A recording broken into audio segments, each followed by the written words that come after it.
paix, respect pauvre. Il y a des notions déjà. Tu ne t'es pas dit que c'est de la connerie qu'ils disaient dans ces livres?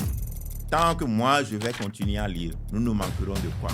Décider de tout perdre simplement pour une question de principe. Attention, On doit attendre vers les 500K quand même. tu es là en tant qu'incapable, c'est ta belle-mère qui te nourrit. Toi, Alphonse, le motivateur, t'es un galérien.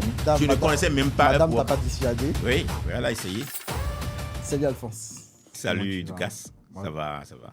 Ok, bah écoute, déjà un plaisir pour moi de t'accueillir sur la chaîne. Je pense que ça va être une vidéo un peu particulière parce que l'objectif pour moi, c'est vraiment de pouvoir te poser des questions par rapport à ton parcours, par rapport à l'entrepreneuriat, par rapport au business de manière générale. Mais avant, j'ai préparé une petite introduction. Je vais te présenter du moins.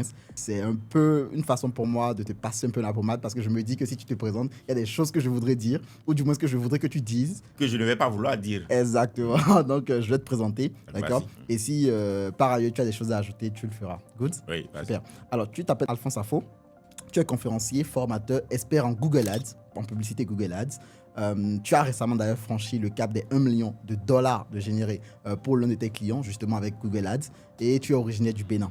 Depuis 2016, tu accompagnes des personnes, donc tu partages ton expérience déjà sur Internet dans le domaine du freelancing et dans le domaine du dépassement de soi. Et aujourd'hui, tu accompagnes des centaines de personnes ici en Afrique, justement, à atteindre leur indépendance financière, à transformer leur vie grâce au digital.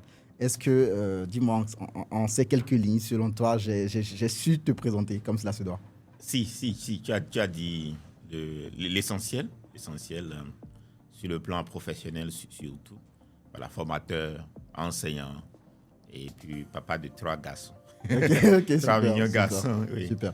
Du coup, pourquoi tu as insisté sur le mot enseignant? Ouais, parce que pour moi, à la base, c'est ma passion. Ok. C'est ma passion. Et à l'époque, quand on me demandait déjà depuis le cours primaire ce que j'allais devenir quand j'étais au cours primaire, je disais enseignant. Maintenant, mes modèles à l'époque, c'était mes enseignants du cours primaire. Et au secondaire, voilà, c'est vrai que je ne disais pas professeur en tant que tel, mais je me suis rendu compte que surtout en biologie par exemple, quand les amis m'amènent des épreuves à traiter, à corriger, la manière dont je rendais moi, ma compréhension les amenait à mieux comprendre par rapport au professeur. Ah ouais, et même en terminale ou bien en première, il y a un professeur qui a souvent l'habitude de dire « Allez voir Alphonse pour qu'il vous l'explique ». Parce que j'ai cette pédagogie naturelle à rendre ce que j'ai appris. Donc, c'était un plaisir pour moi de le faire. Je me suis rendu plus tard que, voilà, on peut l'appeler passion. Donc, dès que je suis sorti de l'université, j'ai commencé par travailler dans le secteur de l'eau et de l'énergie depuis 2013. J'ai commencé d'abord par enseigner des cours de géologie à Vélechagine. Voilà, on est dans les environs de Vélechagine. Tu en as parlé tout à l'heure. J'ai enseigné là-bas pendant au moins 3 ans, je crois. 3 ans. Les cours de géologie dans des secteurs de l'eau et autres. Et voilà, apporter aux autres ce que j'ai appris, c'est ma passion. Je pense que c'est ça qui m'a conduit après sur ce chemin de conférencier, de formateur, de motivateur. Okay. Voilà. Du coup, par contre, il y a un truc. Habituellement, on se dit le domaine de l'enseignement, d'accord, en tout cas devenir professeur, devenir enseignant en classe, etc., c'est pas forcément rentable.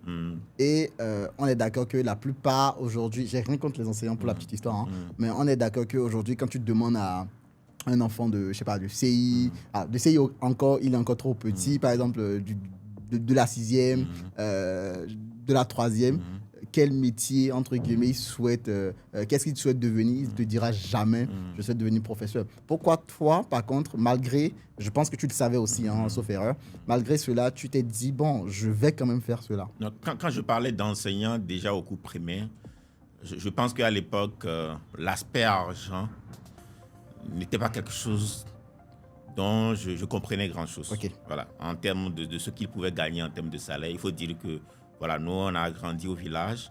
Moi, je suis resté d'abord au village à Kouedogli, dans Tovikling, jusqu'à avoir le CEP avant de venir après à Zover. Donc, à l'époque, qui étaient nos modèles, si ce n'est nos enseignants, parce que je les trouvais quand même propres. Quelques-uns parmi eux avaient leurs engins. Et c'était beaucoup plus le fait de servir, d'accord, de servir, mettre au service d'autres personnes, ceux qui connaissent. C'était cet aspect-là. Mais quand bien même, voilà, les aspects servis et autres ne pouvaient pas me parler en ces termes-là, à l'époque-là. Mais je trouvais ça comme étant un métier noble.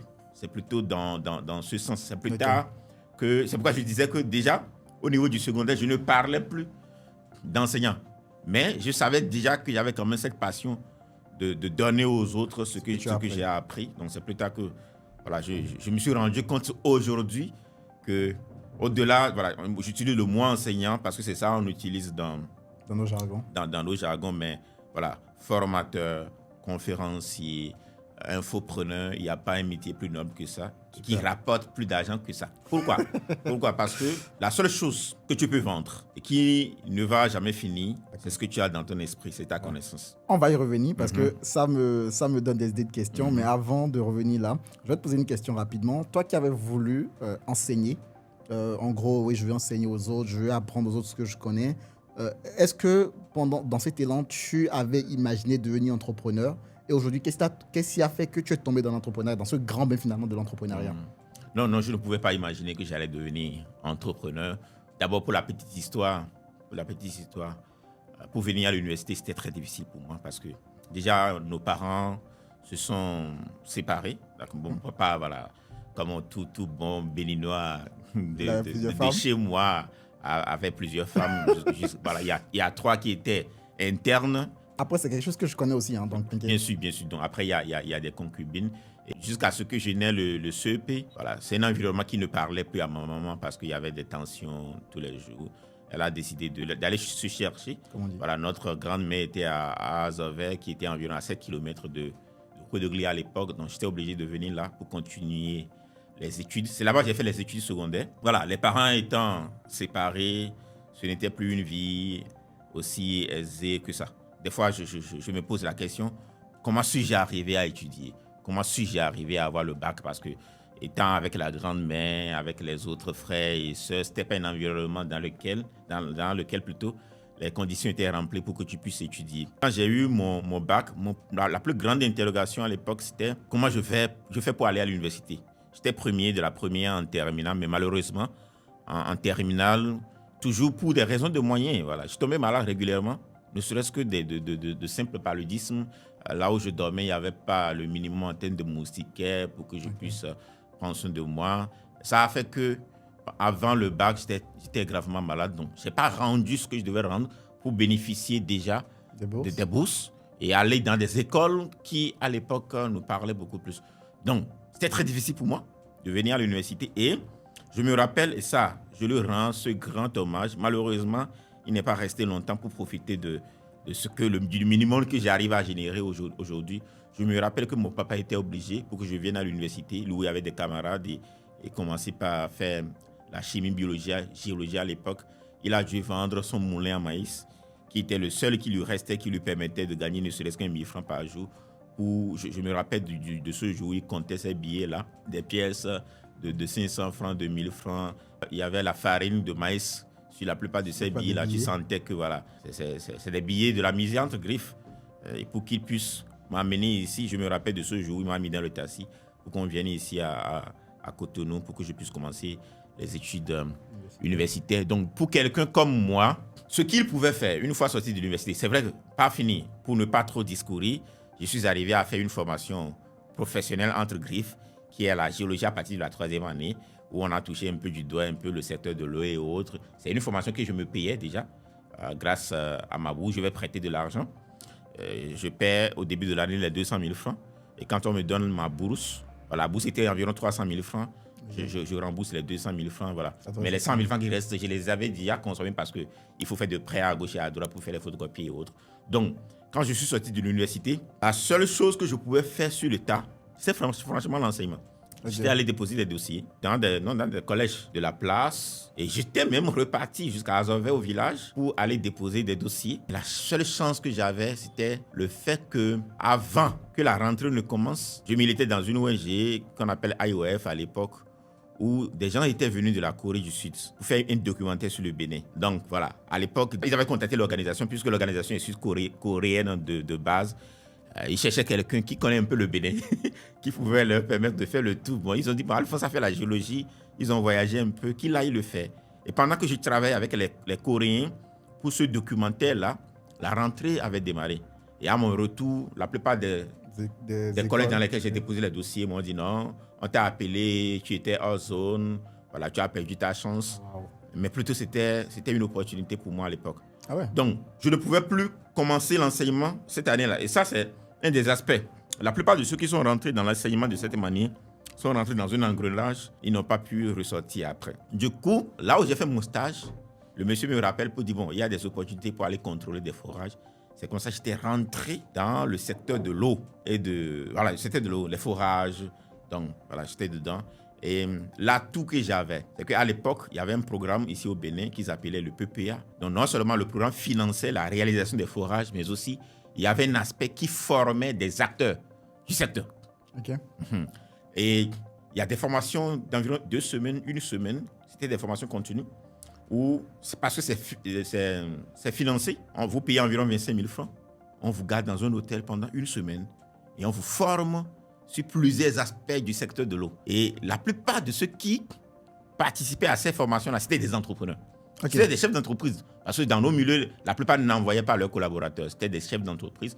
Mais moi, puisque je travaillais chez mon patron en tant que consultant, plus ou moins, j'avais ce culot-là de me payer les 25 000 francs pour aller sur la formation.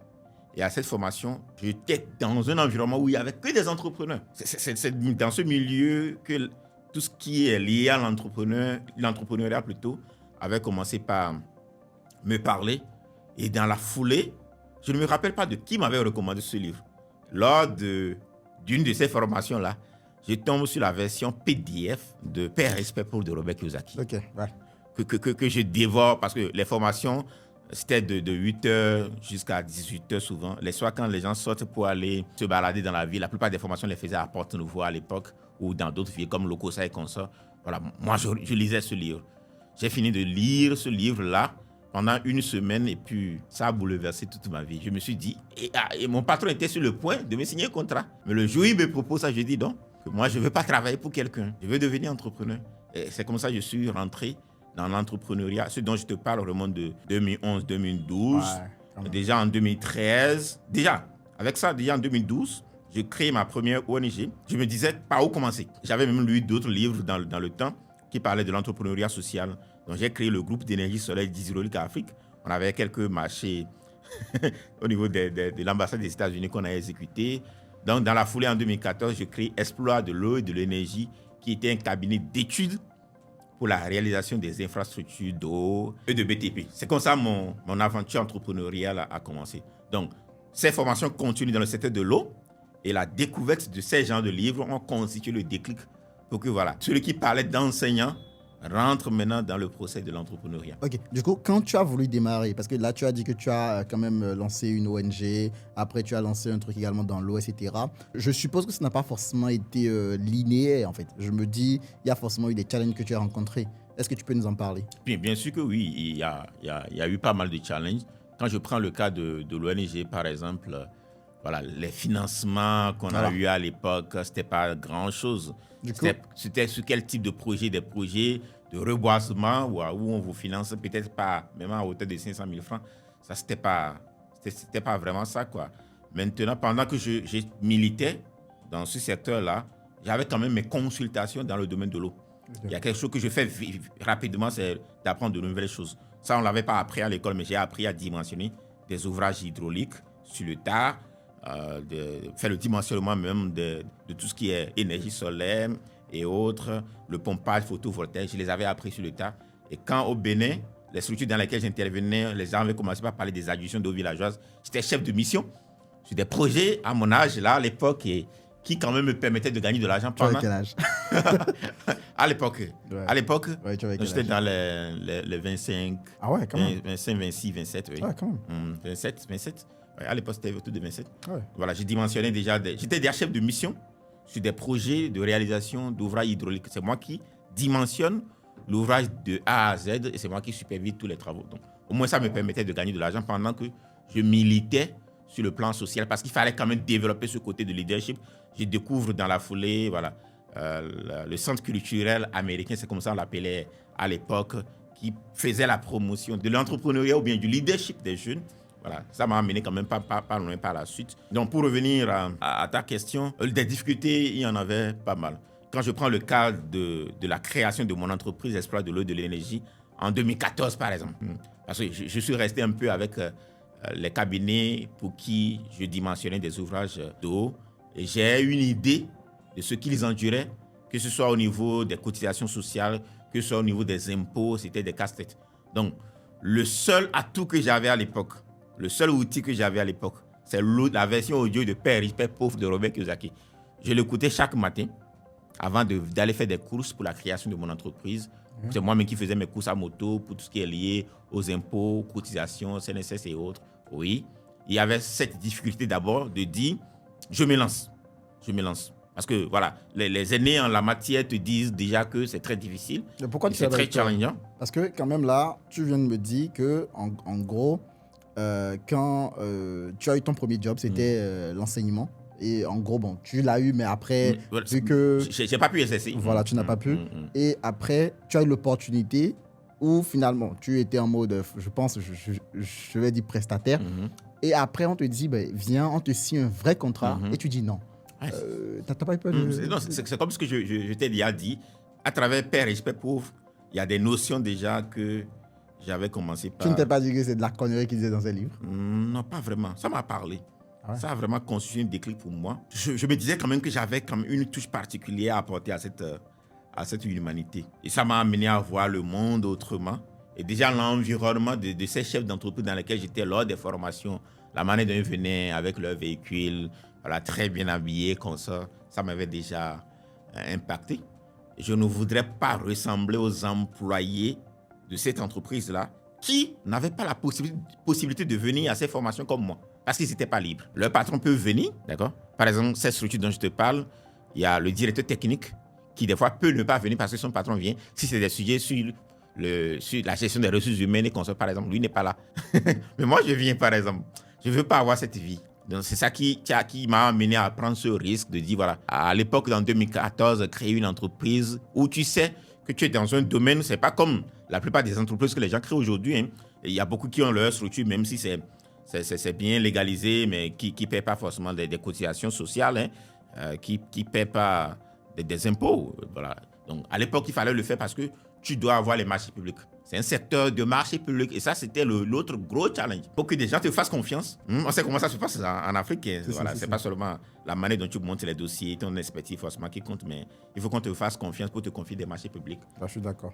Je suis d'accord. Du coup, comment est-ce que tu as découvert Upwork? Bon, parlons du freelancing de manière générale. Comment tu as découvert ça? Bon, avant ça, pour continuer sur cette historique-là, l'entreprise, je l'ai créée en 2014. Je suis censé avoir mes premiers marchés en 2015. Et quand il y a eu un scandale dans le domaine de l'eau, appelé PPA à l'époque, où voilà, toutes les entreprises à l'époque dans ce domaine-là, on était allés en chômage technique entre griffes. Ah ouais. Et dans la foulée, chaque matin, je réécoutais l'audio de Père riche, Père pauvre de Robert Kiyosaki, où il disait que l'une des qualités à développer, si tu veux réussir en entreprise, ou bien en tant qu'entrepreneur, ou bien tu veux gagner de l'argent, c'est d'apprendre à vendre. Maintenant, quoi vendre, je ne savais pas. Et non seulement, il me demandait également d'aller dans des systèmes de relationnel. Pas forcément pour aller gagner de l'argent, mais surtout, ils ont des programmes de formation qui feront de toi une nouvelle personne. Du coup, j'étais devenu quelqu'un d'ouvert à tout ce qu'il pouvait avoir en termes d'invitation pour aller sur des conférences de marketing relationnel. Okay. Et c'est comme ça, lors d'une conférence, je tombe sur une entreprise qui parlait du développement personnel, qui était revenu sur tous ces livres, Père riche, Père pauvre de Robert Kiyosaki, Penser devenir riche de Napoléon Hill et autres. Et ça, je dis, voilà ce qu'il me fallait. Donc, chaque fois qu'il y avait un programme, j'allais pour cette entreprise-là. Et j'avais cette facilité de vite apprendre. Je prenais la parole régulièrement quand il était question d'intervenir. Et un jour, le monsieur me découvre, il dit, mais toi, il faut que je travaille avec toi. Mais bien avant ça, j'ai fini de suivre une de ces conférences. Je passais un jour, je vois dans la rue, par terre, des livres, des titres comme, voilà, comment se faire des amis, comment devenir riche, comment avoir une vie de bien-être, tout ce qui est lié au développement personnel. Je me suis rapproché du monsieur parce que les titres m'intéressaient, puisque tout ce qui était lié déjà au développement personnel me parlait. Je me suis rapproché du monsieur, je lui ai demandé à combien il vendait les livres, il m'a dit 300 francs. J'ai dit, quoi? 300 francs? Et la plupart de ces livres étaient des livres neufs. certainement, les gens, c'était peut-être des non vendus qu'ils envoyaient de l'Europe, et lui, les ramassait pour les revendre. Et quand j'en prends, je tourne derrière, je vois l'étiquette de prix en euros, qui des fois, il y a certaines qui sont à 20 euros, 25 euros, mais il les vendait à 300 francs. Je dis, ça, c'est quoi ça? Donc, je prends une dizaine. J'avais 3000 francs. J'ai pris une dizaine sur le même titre, plus ou moins. J'ai fini de lire le premier. Le livre était tellement intéressant. Je me suis mis dans la rue pour vendre ces livres-là. Je pouvais le vendre à 3000 francs. Je pouvais aller dans des bureaux comme la CNSS. Tu connais voilà, c'est une grosse entreprise là-bas. Il y a pas mal de bureaux. J'allais là-bas, je rentrais dans la plupart des bureaux pour vendre ce livre. Et je peux te dire que j'arrivais à faire 300 000 francs par mois dans cette aventure de livres. Okay. Je me plaisais dans ça. Je dis parce que ça collait à cette recommandation de Robert Kiyosaki. Et plus je vendais, plus je devrais lire ces livres-là pour aller convaincre les gens à l'acheter. Il y en a que je prenais à 300 francs que je revendais à 5000 francs CFA. Du coup, malgré qu'on était à deux doigts d'avoir des soucis de finances à la maison, madame m'avait rejoint récemment, mais je pouvais continuer à joindre les deux bouts. Maintenant, cette entreprise, c'était une entreprise de marketing relationnel. J'invitais également des gens, je gagnais des commissions. Et dans la foulée, le monsieur me dit, voilà, monsieur Afo, avec le potentiel que je vois en toi, je voudrais que tu travailles avec moi. Et je me suis mis à travailler avec lui. C'est avec lui que je me suis mis devant la scène, devant des milliers de personnes pour la première fois pour commencer à faire des conférences. Donc, depuis 2016, avant de découvrir Upwork, j'étais envoyé à Abidjan, à Ouagadougou, à Lomé et comme ça pour aller donner des conférences. Maintenant, c'était du développement personnel et après, voilà, on proposait des produits de bien-être avec une entreprise avec laquelle cette entreprise était en partenariat. Sauf que, à un moment donné, il y a des choses qui ont commencé à se faire dans cette entreprise qui ne me parlaient plus. C'est vrai, voilà, tout brillait, mais il y avait trop de la spéculation. Il y avait trop de la spéculation. Voilà, il y avait des trucs d'investissement où quand tu demandais au boss dans quoi ils mettent l'argent pour avoir autant de retours pour donner à ceux qui investissaient chez lui. Voilà. Il te disait que c'est des secrets professionnels, alors que vous êtes devant des gens, c'est vous qui présentez et autres. Donc, quand bien même on nous promettait voilà, la lune et... On dit quoi? La lune et quoi? En tout cas, la lune et le ciel et la lune. J'ai déposé ma démission vers la fin de l'année 2016. Donc, c'est dans la foulée, pendant que j'ai déposé ma démission, qu'un frère nous parle de Upwork. Okay. Voilà, il nous parle de Upwork. Et à l'époque, je ne me rappelle pas exactement de comment je me suis inscrit, mais je me rappelle que, voilà, il m'avait envoyé le lien, je me suis inscrit, et c'est un autre frère venu après pour m'aider à le valider. Mais j'ai démissionné de cette entreprise, j'ai tout perdu, j'ai laissé... Le véhicule que j'avais là à l'époque, c'était le véhicule de l'entreprise. Je suis reparti à pied, malgré qu'on nous promettait déjà des villas, nous les proches de cette entreprise à l'époque. Et c'est comme ça, je repars de zéro. Mais Upwork était là toute l'année 2016. Toute l'année 2017 plutôt. Maintenant, quand je partais de cette entreprise-là, j'avais déjà commencé par regarder des vidéos YouTube sur le marketing digital. Le web marketing. J'ai découvert dans la foule des gens comme Théophile Elie. Je ne sais pas si tu le connais. Oui, je connais. Voilà, du coup, je me dis, mais ce qu'il fait là, je peux le faire. Je peux réaliser des vidéos. La motivation me parlait. Et avant de partir de cette entreprise, je me suis dit, il faut que je crée une chaîne YouTube, il faut que je crée une page Facebook. Quel nom donner à ça? Puisque c'est la motivation qui me parlait. Donc, et que j'aimais déjà Exploit, j'avais créé Exploit de l'eau de l'énergie. Donc, c'est comme ça le nom de Exploit Motivation est venu. Okay. Maintenant, j'avais le compte Upwork, mais tout au long de l'année 2017, je galérais. Mais à cette période, tu ne gagnais pas encore de l'argent avec Upwork? Non, du tout pas. Du coup, pourquoi tu as pris le risque de ne pas te dire, bon, je vais attendre quand ça va commencer par bien se passer, on va dire, sur Upwork. Là, je pourrais quitter cette entreprise-là, mais tu as préféré quitter l'entreprise avant? Non, je n'avais pas pris cette décision même à cause de Upwork. J'avais pris cette décision parce que je regardais, à un moment donné, c'était chose qui me parlait plus. Tu sais, j'étais quelqu'un qui lit beaucoup. Je me rappelle du livre que je lisais à l'époque, là, le livre de Jack Canfield, qui parlait des principes du succès. Ça veut dire 36 principes du succès, un truc du genre.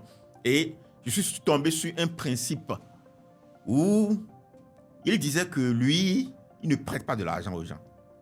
Okay. Ça a attiré beaucoup mon attention. Je dis quoi? Toi qui es dans le développement personnel, qui aide des gens, il ne prête pas de l'argent aux gens parce qu'il n'est pas banquier. Ok. Tout simplement. Et il revient sur le fait que c'est des principes qu'il a et qui font qu'il est en train de réussir. Donc cet aspect de principe a commencé à résonner dans ma tête. Et à l'époque, je me rappelle, avant de même de venir à cette étape-là, il y a des formations que j'avais suivies au niveau de l'ambassade des États-Unis sur le leadership Et l'une des valeurs qu'on nous avait partagées à l'époque, c'était surtout l'intégrité. Donc je me dis, mais si le boss me dit qu'il y a des secrets dans l'entreprise que je ne peux pas connaître, alors que je me mets devant des gens, je ne suis pas à la bonne place. Je ne suis pas dans quelque chose de clair. Et si j'ai des principes d'intégrité, il faut que je parte. Donc ce livre, pendant que je le lisais, autour de 2 heures la nuit, j'ai réveillé madame, je lui ai dit, je vais démissionner de cette entreprise. C'est comme ça que j'ai déposé ma démission. Je ne connaissais même pas. Madame t'a pas dissuadé? Oui, elle a essayé, mais elle ne pouvait pas comprendre. Voilà.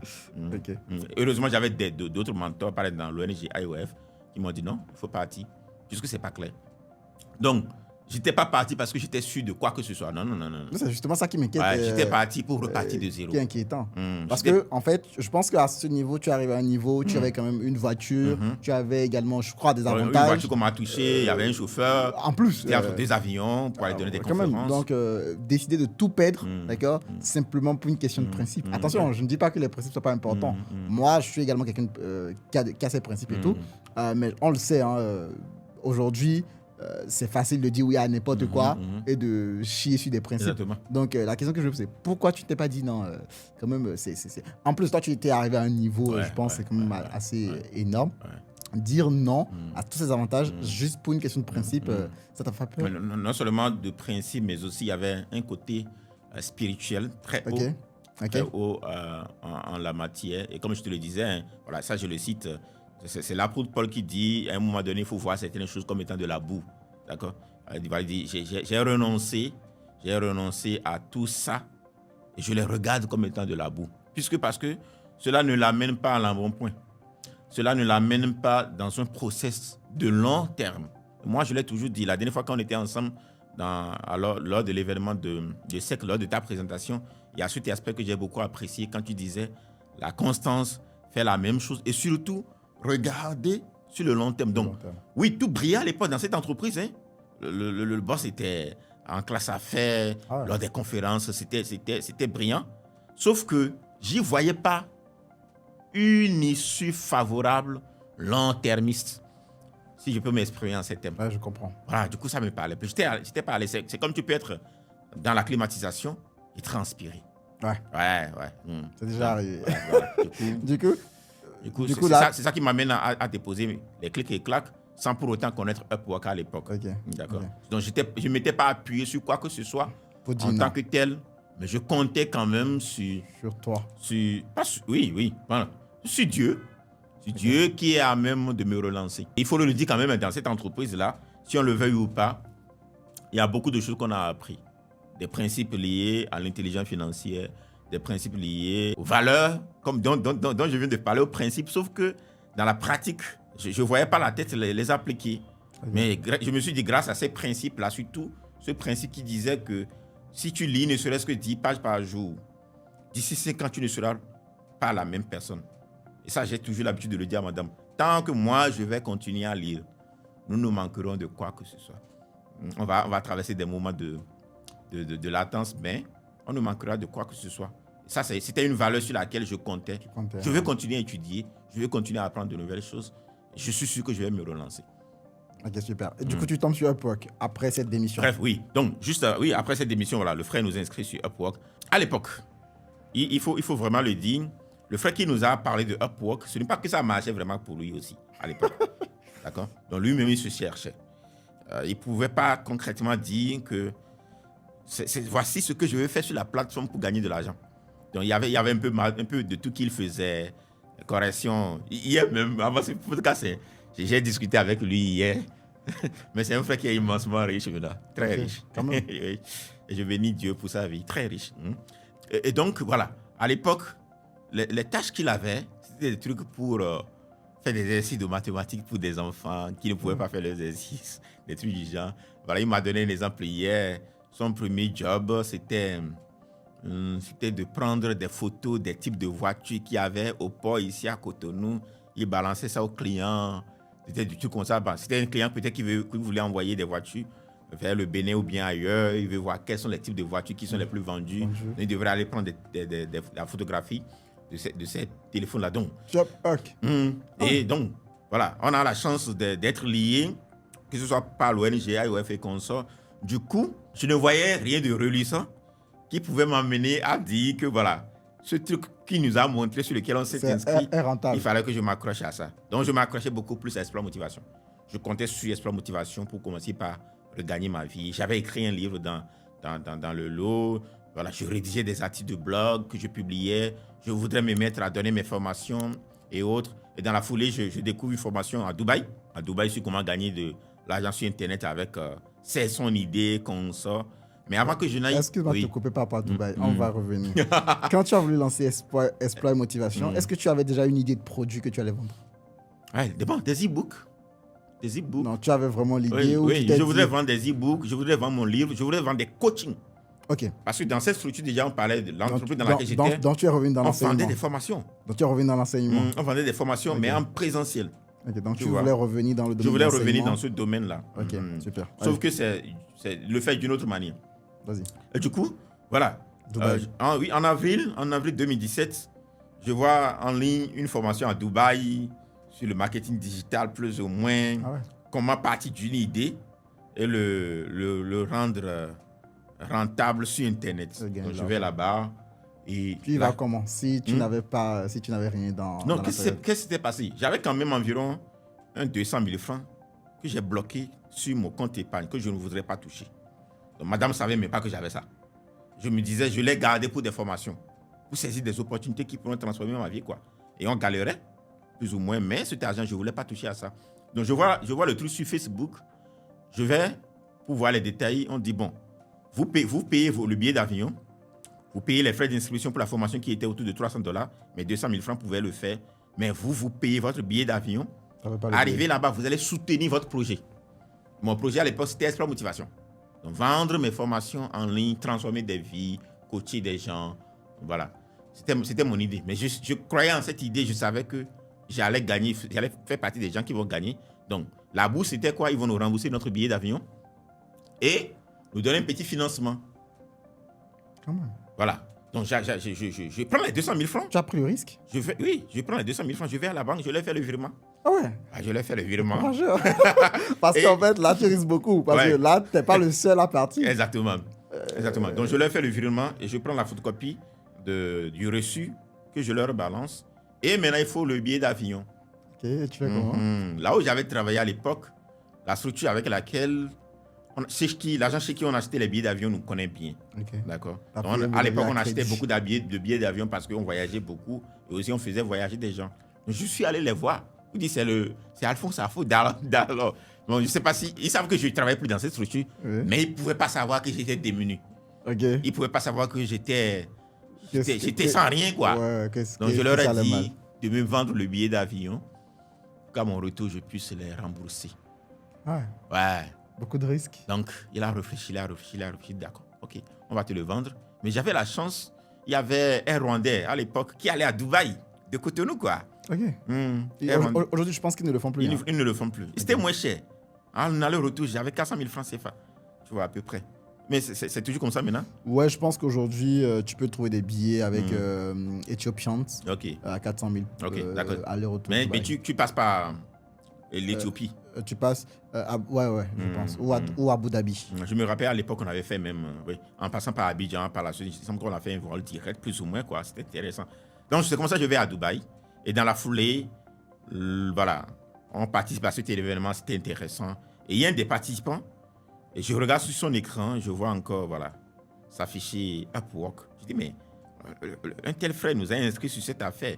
Il m'a montré un peu comment il faisait des chiffres et autres. Mais jusque-là, ça ne me parlait pas beaucoup. Tu sais, il y a que, malgré que je parlais de Explore Motivation, je parlais de motivation et autres, mes soucis m'amenaient à regarder dans une certaine direction où je pensais que c'est ça qui allait me faire sortir de ma situation. Ouais. Il y avait l'opportunité en or à mes côtés. Mais tu ne la voyais pas. Que je ne voyais pas. Donc, je laisse tout ça, je rentre, voilà. Comment ça se passe à Dubaï? Oui, c'était très bien, très bien. Okay. Sauf que, voilà, les gens vont à Dubaï après avoir réussi. Entre griffes, non. La plupart du temps. Oui, ils avaient le minimum dans la poche pour profiter de Dubaï. Moi, je ne pouvais pas. J'ai payé un billet d'avion à crédit pour venir. Oui, du coup, comment le peu que j'avais dans ma poche, je ne pouvais pas le dépenser comme tout le monde. Okay. Donc, c'est quand il y a des sorties de groupe, tu as remporté par l'événement que je sortais. Oui, je l'ai remporté. Okay. Mais pour se faire rembourser, il fallait leur envoyer comment vous appelez ça? le bout de papier, le dernier bout de papier, la carte, non, c'est pas la carte d'embarquement, le dernier bout de papier de la carte d'embarquement là. Le ticket, non? Oui, c'est-à-dire quand tu donnes la carte d'embarquement, on coupe ça, non? Oui, on coupe. On te donne le bout que toi, tu gardes sur toi. Que tu gardes. On nous demande de renvoyer ces bouts-là, que ce soit pour l'arrivée. Oui, surtout pour l'arrivée. Mais moi, je n'avais pas l'habitude de garder des trucs comme ça. Vraiment, je les jette. Mais je dis, mais on était à l'événement. Si vous voyez dans les photos, je suis là. J'ai émargé. Comment c'est? Ils ont dit, oui, le partenaire dit qu'il a besoin de ça pour pouvoir payer. Tu sais que je n'ai pas eu les sous. Alors que, quand je quittais cette entreprise-là, dont je t'ai parlé, puisque à un moment donné, il y avait des trucs d'investissement. C'est comme tout à l'heure. Voilà. Tu as dit, j'ai commencé par m'intéresser un peu aux crypto parce que telle personne m'a contaminé. Mais à l'époque, on était dans l'environnement où, quand bien même, on ne savait pas comment le monsieur faisait. Pour proposer de tels taux, nous-mêmes, on le faisait. Donc, tout ce que j'avais gagné, je l'ai réinvesti dans cette entreprise. Et je suis reparti avec 8 millions environ de francs CFA qui sont restés dans cette entreprise-là. C'était parti de zéro. Et il y avait des dettes également dedans. Pour s'en sortir également, il faut prêter de l'argent à gauche et à droite. Donc, non seulement il y avait cette dette, il y avait aussi le dette du billet d'avion. Et c'était une agence indienne. Les gens étaient sur le point de m'envoyer une convocation. Tu vois, dans tout ça là, c'était challengeant. Franchement, c'était challengeant. Et voilà, tu rentres à la maison, tu prends ton téléphone, tu dis « Salut, c'est Alphonse Safo de Espoir Motivation. » La femme peut t'aimer n'importe comment. Des fois, j'entends. Des fois, j'entends, voilà, dans la cuisine là-bas, tu es là tout le temps à dire « C'est moi, Alphonse Safo de Espoir Motivation. » T'es pas motivé. Hein? Le motivateur qui n'a rien là. Donc, bref, on continue comme ça dans ça. Après, voilà, je trouve une opportunité. Je vais à Dakar pendant 1 mois et demi pour le programme Yali. Mais je pense que c'est ce programme qui a vraiment conçu le déclic. Ce programme m'a transformé. Parce qu'on était rentré dans le développement personnel pur. Et en partant de là, non seulement en plus du programme de Dubaï, j'avais maintenant une feuille de route pour Espoir Motivation. Okay. Je pouvais savoir comment je pouvais monétiser cette entreprise-là. Maintenant, déjà, on était il y a autour de septembre 2017. Donc, quand je rentre maintenant, il y a le frère dont on a parlé. On a constaté quand même que beaucoup de choses ont commencé à changer chez lui. Il s'est payé une nouvelle moto. Ah ouais. On va chez lui maintenant, voilà. Pendant qu'il mange, on voit maintenant qu'il y a de la viande dans la sauce. Et il vous offre à boire. Et oui, il nous offre à boire. Et lui, il y a un truc qu'il disait à l'époque. Je pense que s'il a réussi à ce niveau, c'est parce qu'il a ce mindset-là. Mais il y a un truc qu'il disait à l'époque qui me touchait beaucoup. Moi, l'un de mes challenges à l'époque, c'était d'avoir un forfait Internet illimité pour rester à la maison. Pour postuler à des jobs quand j'ai démarré même avec Upwork. Mais quand on allait chez lui, il disait que je ne manquerai jamais de connexion Internet. Je ne comprenais pas ce langage. Comment c'est possible? Alors que la connexion Internet illimitée à l'époque était autour de 30 000 francs CFA. Comment il peut dire qu'il va avoir en dehors de son loyer consort, qu'il aura toujours 30 000 francs pour avoir la connexion Internet illimitée? Donc, je lui demande, mais c'est quoi qui te donne autant d'assurance? Il dit non, c'est la plateforme sur laquelle je vous inscris là. Sauf que jusque-là également, ce n'est pas toujours clair. Parce que je ne sais pas quoi monétiser concrètement sur la plateforme. En allant sur cette plateforme. Et aussi, quand je me suis mis à soumissionner à des jobs, voilà, après, voilà, j'ai eu cette envie de le faire. Puisqu'il faut rédiger des demandes et avoir les jobs, mon cerveau n'acceptait plus ça. Parce que tu as déjà dit que parce tu ne veux pas travailler j'avais déjà dit que je ne vais plus travailler pour quelqu'un. Et nous, cette entreprise dans laquelle j'avais travaillé, on a tellement décrié le mot de dire j'ai l'honneur de venir très respectueusement solliciter. C'était comme si je me remettais dans... Ah, j'ai l'honneur. Oui, dans j'ai l'honneur. Mon cerveau n'acceptait pas ça. J'ai postulé à 1, 2 ou 3 jobs, j'abandonne, je reviens. Mais après, maintenant que j'ai eu cet échange avec lui, je n'avais jamais eu cette idée d'aller taper Upwork sur YouTube. Je tape Upwork sur YouTube maintenant et je commence par avoir des témoignages des Indiens. Des gens qui faisaient vraiment de l'argent et qui étaient prêts maintenant à te montrer les stratégies. Voilà, ce qu'il faut écrire sur ton profil. Il y avait même un site à l'époque qui montrait, qui avait rédigé des proposals types. Je m'étais accroché à ce titre-là. Je revois le titre de mon profil. À l'époque, je mettais expert en vente, communicateur, des choses qui ne pouvaient pas se vendre vraiment sur cette plateforme-là. Parce que c'était le plus gros challenge quoi vendre. voilà, j'ai changé ça. J'ai mis virtual assistant, j'ai mis rédacteur de contenu, j'ai mis customer service. Et je copiais les proposals types de là-bas et j'adoptais. Et tu mettais chez toi. Oui. Et dans la foulée, je décroche mon premier contrat pour la rédaction des articles de blog. Ok, super. Et là, comme ça, tu es lancé. C'est comme ça que je me suis lancé sur aujourd'hui, je sais qu'aujourd'hui, tu es sinon le premier béninois sauf erreur, c'est sur cette plateforme. Tu peux nous dire environ combien tu as généré sur Upwork ou pas? Non, quand tu vas sur mon compte Upwork, actuellement, voilà, en fonction de ce qui est affiché, je peux ne pas être le premier béninois. Okay. Parce qu'il faut quand même le dire, avant que moi, je ne me mets à faire des chiffres sur Upwork, le frère dont je parle, lui, il était déjà à 10K. Il y avait une autre personne qui était déjà à 30K. Okay. D'accord, qui était basée à Porto-Novo. Je dis, mais depuis le Bénin, c'était le meilleur au Bénin à l'époque, il est arrivé à faire 30K. C'est également possible pour moi. Mais je pense que j'ai atteint la barre des 200K. Avant qu'il ne l'atteigne, lui, si il doit avoir quelqu'un qui a fait plus de chiffres montrables, parce qu'on peut des chiffres qu'on peut visualiser sur la plateforme, ça doit être cette personne, parce que moi, depuis 2021, je fais plus du freelancing à fond sur Upwork. Voilà. Je vais peut-être décrocher des contrats que je vais confier à des collaborateurs. Et il y a des chiffres, les chiffres qu'on fait aujourd'hui. Il y a un contrat sur lequel on est actuellement qui vient de Upwork quand même. Mais voilà, c'est des gens à qui, à un moment donné, ne te paient plus sur la plateforme. Voilà, j'ai une idée de ce qu'on... Voilà. Vous faites directement venir discuter avec toi. Donc, si on devrait afficher tout ce qu'on a réalisé sur Upwork, voilà, on doit attendre vers les 500K quand même. Hein. Super. Tout ce qui est affiché ou tout ce qui n'est pas affiché et autres. 500K. Maintenant, dis-toi que ce n'était pas gagné d'avance. Ce n'était pas gagné d'avance parce qu'il y a ce côté que je vais toujours raconter. Pour profiter, rendre hommage à celle qui est à côté de moi. Dans le lot, pendant que ça ne marchait pas, elle était obligée de se mettre à vendre des galettes d'arachide qu'on appelle Konkada. Ah ouais. Konkada, ouais. Donc, sa maman, des fois, envoie 10 000 francs pour nous dépanner. En gros, tu as besoin de te nourrir. Exactement. Elle prend les 10 000 francs. Elle a pris les 10 000 francs pour aller voir une sœur qui l'a aidé à apprendre comment fabriquer les galettes. C'est les galettes, non? Les galettes d'arachide qu'on appelle Konkada communément chez nous. Et dans la foulée, pendant que je criais que si j'ai un forfait Internet illimité, notre vie va changer. Elle pigeait ça. Et quand elle va vendre, une fois à la maison, elle mettait un 500 francs de côté, un 100 francs de côté. Je crois qu'au bout d'un mois, un mois et demi, elle m'a remis une bouteille de Konkada là. Et à l'époque, il y avait des pieds de 100 francs dans cette bouteille, 500 francs. Voilà. Quand tu touches les billets, tu sens qu'il y avait de l'huile de Konkada là-dessus. Ouais. Elle me demande de compter, je compte, c'était autour de 30 000 francs CFA. Et elle me dit, voilà, comme tu as dit que si tu trouves un forfait Internet illimité, notre vie va changer. Notre vie. Voilà, il faut que notre vie change maintenant. Mais après, tu vois, ça me fait penser à quelque chose. Selon toi, c'est quoi la place des femmes, d'accord, alors pas des femmes de manière générale, mais pour un entrepreneur, c'est quoi la place de sa femme dans sa vie?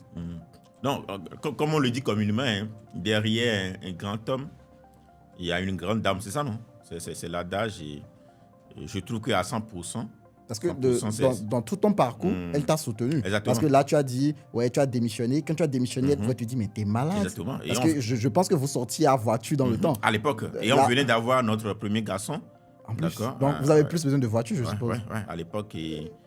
Voilà. Et tu dis non à tout ça. Et après, tu commences par galérer avec elle. Et là, tu es là en tant qu'incapable.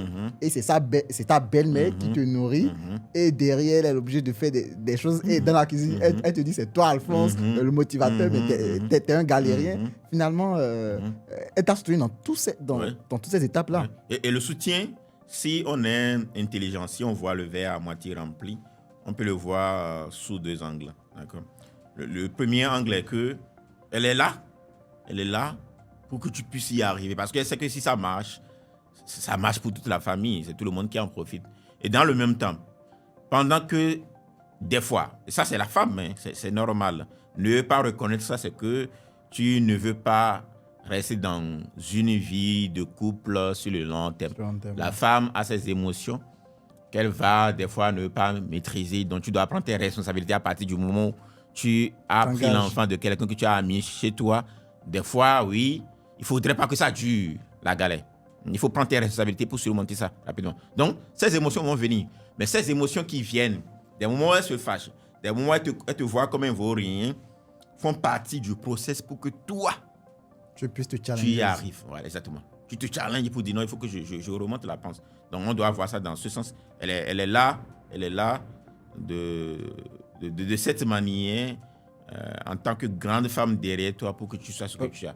Et tout entrepreneur qui réussit, d'accord, tu vas voir, la plupart des richissismes de ce monde, la majorité d'entre eux sont des divorcés 1 fois, 2 fois, 3 fois. Ça veut dire qu'à un moment donné, ils n'avaient pas la paix à la maison. Ouais. D'accord? Donc, pour que tu réussisses. Même Dangote, je crois récemment. C'est encore divorcé, non? Encore. Voilà. Encore non. Donc, voilà. Donc, tant que tu n'as pas la paix à la maison demain, au dehors, tu ne peux pas prospérer. Donc, du coup, voilà, oui. Derrière un grand homme, il y a une grande femme. Ok, super. Du coup, aujourd'hui, tu as généré plus de $500,000. Bon, c'est pas affichable sur Upwork, mais non, dans tous les cas.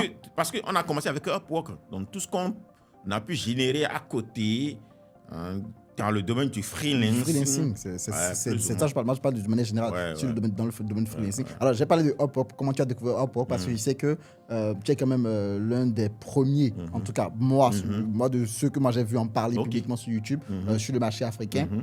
C'est pour ça que moi j'ai dit le premier d'ailleurs. De manière générale, tu as généré plus de $500,000 grâce au freelancing. Aujourd'hui, tu partages justement cette compétence à d'autres personnes. Pourquoi tu ne t'es pas dit, j'ai généré 500 000, je ne vais pas partager mon secret avec d'autres personnes, et tu as décidé de partager ce secret avec d'autres personnes. Aujourd'hui, je pense que tu as quand même formé pas mal de personnes, même si on va sur ta chaîne YouTube, je crois, quand on va sur Alphonse Afo, oui. Et la chaîne YouTube s'affiche, il y a un monsieur qui commence à parler directement. Ouais, j'ai généré... Exactement. Et il fait partie des meilleurs actuellement sur la toile. Des milliers d'abonnés il a plus de 600 000 abonnés sur Facebook. Je ne le connais même pas. Mais c'est des gens qui se sont lancés grâce à mon initiative. Il l'a dit. Du coup, je me demande pourquoi est-ce que tu n'as pas décidé de garder ça pour toi et de réussir tout seul? Parce que je n'ai pas commencé avec Upwork. J'ai commencé avec Extra Motivation.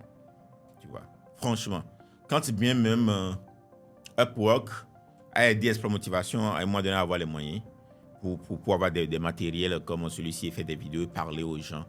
Il y avait une vision derrière Extra Motivation qui était de partager avec les autres. Okay. D'accord. Et il y avait cette vision de j'ai une passion pour l'enseignement, je vais apporter aux autres. Et cette entreprise dont j'ai démissionné, d'où j'ai démissionné, dont j'ai parlé tout à l'heure, son credo à l'époque, c'était ça, partager. Partager avec les autres. Et l'un des enseignements qu'on avait reçus, c'est qu'il y a de l'abondance dans ce monde et qu'il y en a pour tout le monde. Et qu'en temps normal, plus tu partages, plus tu deviens riche. C'est spirituel parce que si je prends même le cas de Upwork, aujourd'hui, d'accord, il y a de plus en plus de monde. Des choses ont changé par rapport à il y a 5 ans. Il n'y a plus autant d'opportunités que quand nous, on avait démarré parce qu'il y a plus de personnes qui vont à la quête de cette opportunité. Si on le regarde sous l'angle matériel, on peut se dire, mais voilà, les gens m'ont toujours dit ça, Alphonse a gâté le marché. D'accord? Il y en a avec qui s'entendent pas avec moi pendant un très bon moment parce que je me suis permis d'en parler. De montrer un peu publiquement comment on peut faire de l'argent. Voilà, ça c'est une parenthèse. Donc, si on le voit sous l'angle de gains matériels, d'accord, de gains physiques, on peut se dire, mais voilà, je parle d'une opportunité qui me nourrit. Je suis en train de créer tes propres concurrents. Ouais, de créer mes propres concurrents et dans le même temps aussi, je suis en train de m'affamer moi-même. Ouais, mais quand tu le regardes sous l'angle où il y a plus de bonheur à donner qu'à recevoir et que la main qui donne est au-dessus, de la main qui reçoit. Ouais, tu le gagneras d'autres manières. Il n'y a rien de plus merveilleux. Comme tu l'as dit, peut-être que nous, on va partir de cet été dans 30 ans, dans 40 ans. C'est l'instant que je donne. 40 ans, 50 ans. Peut-être YouTube va continuer à exister. Je crois bien. Et ces témoignages, si nos chaînes sont toujours là, vont demeurer. J'ai mis à jour récemment mon livre. Je suis revenu un peu sur ce parcours-là. Le livre va continuer à exister. Et à l'arrivée, c'est ce qui est ton gain. C'est ce que tu as Exactement, le fait d'arriver à apporter dans la vie d'autres personnes. Et du coup, il n'y a pas de pénurie. Pas de pénurie d'argent. pas de pénurie d'amour, pas de pénurie d'opportunités, pas de pénurie d'idées. À fond. Sur Upwork, depuis 2021, j'y suis plus. Je continue de gagner ma vie. Super. Et pendant que j'y suis plus, s'il n'y avait pas des Béninois qui étaient informés, s'il n'y avait pas des Ivoiriens, ce seraient les Indiens qui seraient en train de profiter de ce dont les Béninois profitent actuellement. Donc ça vaut le coup de partager avec les autres. Okay. Du coup, aujourd'hui, tu partages à travers des formations et des accompagnements que tu proposes. Aujourd'hui, tu ne te dis pas, quand tu vois, parce que je vois sur Internet, il y a plein de personnes qui racontent des bêtises du style, si ça marche pour toi, pourquoi tu partages avec les autres? Ok, oui, bien sûr. Comment tu arrives à gérer ça avec... Parce que, quelque part, quand on te dit ça, tu as envie d'être... en tout cas, moi, ça m'arrive souvent, tu as envie d'être égoïste. Écoute, je partage avec toi, mais c'est moi qui reçois les commentaires négatifs que toi, tu m'envoies. Quelque part, bon, je pourrais ne pas te partager. Comment toi, tu gères ça? Au début, c'était très difficile. C'était très difficile, surtout dans les années 2018, où, à l'époque, parce que ma première formation, je l'ai lancée en 2018. J'avais commencé par parler de la possibilité que les gens avaient de gagner de leur vie sur Internet en 2018. Et à l'époque, on traquait même sur place ici au Bénin, voilà, ce que nous appelons, entre griffes, les gaiman. Donc, pendant qu'on traque des gens qui utilisent Internet de cette manière, toi, tu te mets sur Internet, tu dis qu'il y a un moyen pour les gens de gagner de l'argent sur Internet. Et même à l'époque, ceux qui parlaient de gagner de l'argent sur Internet, la plupart des vidéos demandaient de cliquer sur des liens pour se faire payer et autres. Et quand je me suis mis à le dire, ces commentaires pouvaient être des blocages. D'accord? Mais je me suis rabattu sur ma vision. Je me suis rabattu sur cette envie-là. Et comme je l'ai dit, le programme auquel j'ai participé en 2017 aux États-Unis et qui m'a montré clairement par où je pouvais aller pour gagner ma vie sur Internet et aussi transformer des vies avec tout ce qu'on avait eu comme success story, le monsieur de CénéWeb qui était venu nous partager son expérience. Ça, c'est une grande plateforme de médias au Sénégal, par exemple, oui, qui a des millions de visiteurs par chaque mois. Le monsieur était venu partager son expérience avec nous. Il montrait le potentiel économique d'Internet sous nos cieux. Je me suis dit, cela vaut la peine de continuer à le faire. Et aujourd'hui, la preuve est là. La bonne nouvelle est que je peux citer une dizaine de personnes dont leurs vies ont été totalement transformées grâce à cette décision que j'avais prise à l'époque là, de partager avec d'autres personnes. Il y a plusieurs de nos étudiants qui ont atteint là-bas les $100,000 sur Upwork et qui ont mis en place des agences comme ce que j'ai fait et qui derrière ont transformé d'autres vies. Je crois que ça valait la peine. Donc oui, on a fallu être découragé à un moment donné. Et je pense que même actuellement, je suis plus égoïste qu'à mes débuts, en ce sens où cette manière de voir les choses, si tu ne sais pas faire ça, décourage quand même. Il y a un angle que j'exploite maintenant de ces genres d'opportunités que je ne suis pas prêt à partager tout de suite là. Mais parce que quelque part, nous sommes des humains et que si on ne sait pas faire, on peut se laisser facilement bloquer par cette manière de voir les choses par les gens. Mais ce n'est pas de la bonne manière. Pas de la bonne manière. Ok, super. Super. Aujourd'hui, tu as parlé beaucoup de apprendre parce que quelque part, tu as dit que tu lisais beaucoup, que tu te formais beaucoup. Est-ce que tu ne penses pas du moins que c'est vraiment ce qui a fait aujourd'hui que tu es justement là où tu es? Justement, c'est l'apprentissage. Du coup, à quelle place tu accordes à l'apprentissage continu dans ta vie? Pour moi, c'est la base, franchement. C'est la base. Je viens de finir un livre, Trembler mais oser quand même, de Suzanne Jeffson. Voilà, elle est américaine. C'est un livre qui m'a amené à une autre dimension. D'accord? C'est un livre qui parle de surmonter sa peur. Parce qu'à la base, je suis quelqu'un de très peureux, vu tout ce que j'ai vécu dans mon enfance. Je suis quelqu'un de très peureux. Ce livre m'a amené à un autre niveau. Et aussi, j'ai appris un aspect lié au pardon. Parce que facilement, tu peux ne pas comprendre les gens quand ils ne voient pas les choses de la même manière que toi. Et j'avais du mal à un moment donné à accepter ça. Surtout quand c'est dans mon environnement immédiat où les gens sont contre moi parce que je décide de partager certaines opportunités. Et ça mélange les relations, ça ne va pas du tout. À un moment donné, c'est très choquant pour moi. C'était devenu même plus ou moins, on peut le dire, une maladie. De ne pas comprendre les gens se comporter de cette manière. Mais ce livre m'a débloqué, m'a montré que quelque part c'est normal. Et qu'il faut apprendre à pardonner, à se pardonner, à aller de l'avant. Donc l'apprentissage, pour moi, c'est la base. C'est la base. On peut t'arracher tout. Et j'ai l'habitude de le dire. Hein. Je pense que c'est ce que je dis souvent à madame. Quand le matin on se réveille, elle se met à sur ses séries et autres, et que je prends mon livre et je suis en train de lire, je lui dis, mais tu sais, je suis différent de toi. Et tant que je vais continuer à lire, je peux rencontrer des blocages. Mais je vais les surmonter. C'est comme le dit Jim Rohn, à l'arrivée, ce qui reste, c'est ce que tu as mis, ce que tu as investi dans ton esprit. On peut t'arracher tout le matériel que tu as. Mais si tu as même de recommencer de zéro, de les rebâtir, c'est parce que tu as investi dans ton esprit. Donc, l'apprentissage, c'est la base. Super. C'est le fondement. Super. Ça nous fait une bonne transition justement pour la fin. Si aujourd'hui, il y a des personnes qui nous regardent, qui souhaiteraient se lancer, peut-être ce sont des salariés, peut-être des étudiants, peu importe, le profil type, peut-être même des entrepreneurs qui n'arrivent pas encore à joindre les deux bouts, on va dire, comme toi à tes débuts. Quels sont aujourd'hui les 3 gros conseils, d'accord, que tu peux leur donner? Vraiment 3 gros conseils. Le premier élément, c'est de revenir vers le pourquoi. Okay. Pourquoi ils se sont lancés? Pourquoi ils se sont lancés? C'est très important. On n'en a pas vraiment parlé, mais dans mes dires, il y avait ce pourquoi de partager avec les autres. Il y avait ce pourquoi d'enseigner, ce pourquoi de faire ce qui passionne, d'apporter à l'humanité qui était très fort. Mais en dehors de ce pourquoi-là, qui est le fondamental pour moi, il y a des sous-pourquoi. Je viens d'une famille extrêmement pauvre, comme la plupart de ceux qui nous suivent certainement. Donc tu n'as pas le droit on est très nombreux pour nos parents. On était dans un environnement où étudier, c'était pas permis. Plus ou moins, tu n'avais pas toutes les conditions pour aller à un certain niveau d'études.